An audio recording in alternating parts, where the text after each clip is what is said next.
एक बाप जिसने बुढ़ापे में औलाद पाई, एक बेटा जो सिर्फ 13 साल का है, और एक ख्वाब जो एक नबी को ऐसा फैसला करने पर मजबूर कर देता है जो दुनिया की तारीख बदल देता है। क्या आप जानते हैं कि कुर्बानी सिर्फ जानवर ज़बह करने का नाम नहीं, ये अल्लाह के लिए अपनी महबूब तरीन शय छोड़ देने का इम्तिहान है। ये है मोहब्बत, इताअत और ईमान का वो मुजाहिरा जिसने इंसानियत को सिखाया कि अल्लाह की रजा सबसे बढ़कर है। अल्हम्दुलिल्लाह नहमदुहु व नुसल्ली अला रसूलिहिल करीम, अम्मा बअद, फ़अऊज़ु बिल्लाहि मिनश शैतानिर रजीम, बिस्मिल्लाहिर रहमानिर रहीम। अस्सलामु अलैकुम व रहमतुल्लाहि व बरकातुहू। आपने अक्सर देखा होगा कि ईद उल जुहा के मौके पर दुनिया भर के मुसलमान जानवरों की कुर्बानी करते हैं। आपने ये सोचा भी होगा कि आखिर इसकी हकीकत क्या है। तो आइए आज जानते हैं इस किस्से के बारे में और इस सुन्नत के बारे में। ये किस्सा हजारों साल पुराना है। अल्लाह के एक बरगुज़ीदा नबी हजरत इब्राहीम अलैहिस्सलाम एक रात ख्वाब में देखते हैं कि अल्लाह ताला इन्हें फरमाते हैं, ऐ इब्राहीम, अपने सबसे महबूब शय मेरी राह में कुर्बान कर दो। ये अल्लाह ताला का तरीका रहा है कि वो अपने बंदों, खास तौर पर अपने नबियों का इम्तिहान लेते हैं ताकि ये जाहिर हो कि इंसान को अल्लाह से ज्यादा मोहब्बत है या इसके दिए गए तोहफों से।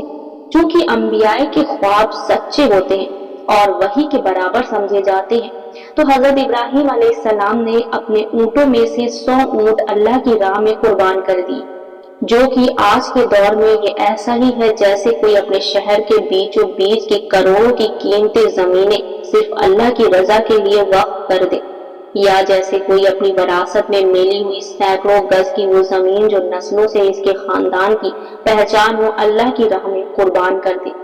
लेकिन अगली रात फिर वही ख्वाब आता है। इस पर वो अगले दिन 200 ऊँट कुर्बान कर देते हैं। तीसरी रात भी फिर वही ख्वाब आता है। अब इब्राहीम अलैहिस्सलाम सोच में पड़ जाते हैं कि आखिर अल्लाह इनसे किस चीज की कुर्बानी चाहते हैं। तब इन्हें एहसास होता है कि इनके सबसे प्यारी शय इनका बेटा इस्माइल अलैहिस्सलाम है, जो अल्लाह ने बुढ़ापे में इन्हें 80 साल की उम्र में दुआओं के बाद अता किया था। इब्राहीम अलैहिस्सलाम समझ गए कि दरअसल अल्लाह इनसे इनके बेटे की कुर्बानी मांग रहा है। ये फैसला एक बाप के लिए बहुत भारी था, मगर अल्लाह की रजा के आगे सर झुकाना ही ईमान की असल अलामत है। अगली सुबह उन्होंने अपनी अहलिया हजरत हाजरा अलैहिस्सलाम से कहा, इस्माइल को खूबसूरत लिबास पहनाकर तैयार कर दे। हाजरा ने बेटे को तैयार कर कर खुशबू लगाई और इब्राहीम अलैहिस्सलाम बेटे को लेकर कुर्बानी की जगह रवाना हो गए। रास्ते में ये शैतान एक बूढ़े इंसान की शक्ल में हाजरा अलैहिस्सलाम के पास आता है और कहता है, इब्राहीम इस्माइल को किसी दावत पर नहीं बल्कि ज़बह करने ले गए हैं। हजरत हाजरा ने फौरन पहचान लिया कि ये शैतान है और फरमाया, अगर अल्लाह ने हुक्म दिया है तो ये हमारी सआदत है। ये तो मेरा एक ही बेटा है। अगर मेरे पास 1000 इस्माइल होते तो भी मैं सब कुर्बान कर देती। जब शैतान हाजरा को बहकाने में नाकाम हुआ तो वो इस्माइल अलैहिस्सलाम के पास जाता और कहता है, तुम्हें ज़बह करने के लिए ले जाया जा रहा है। इस्माइल अलैहिस्सलाम जवाब देते हैं, अगर ये अल्लाह का हुक्म है तो मुझे इस पर फख्र है। इससे बड़ी सआदत और क्या हो सकती है कि मैं अल्लाह की राह में कुर्बान हूँ। जब ये भी नाकाम हुआ तो शैतान इब्राहीम अलैहिस्सलाम के पास आया और बहकाने लगा, ये बेटा तुम्हें बुढ़ापे में मिला है, अगर तुमने इसे कुर्बान कर दिया तो सहारा कौन बनेगा? अगर अल्लाह ने कुर्बानी कबूल ना की तो? मगर इब्राहीम अलैहिस्सलाम ने शैतान पर कंकरियां मारी। इसी सुन्नत की याद में आज भी हाजी रमी करते हैं। जब मकाम इब्राहीम पर पहुंचे तो इब्राहीम अलैहिस्सलाम ने बेटे को सब सच बता दिया। इस्माइल अलैहिस्सलाम ने कहा, अब्बा जान, अगर ये अल्लाह का हुक्म है तो आंखों पर पट्टी बांध दे ताकि दिल कमजोर ना पड़े, और मुझे हाथ भी बांध दे ताकि मैं जंबिश न कर सकूं। इब्राहीम अलैहिस्सलाम ने आंखों पर पट्टी बांधी, बेटे के हाथ बांधे और जब ज़बह करने के लिए छुरी चलाई तो एक आवाज आई। जब आंखों से पट्टी हटाई तो सामने एक दुम्बा था और इस्माइल अलैहिस्सलाम मुस्कुरा रहे थे। तब अल्लाह की तरफ से निदा आई, ऐ इब्राहीम, तुम कामयाब हो गए, हमने तुम्हारी कुर्बानी कबूल की। कयामत तक ये सुन्नत जिंदा रहेगी और नेक लोग हर साल इस याद को ताज़ा करते रहेंगे।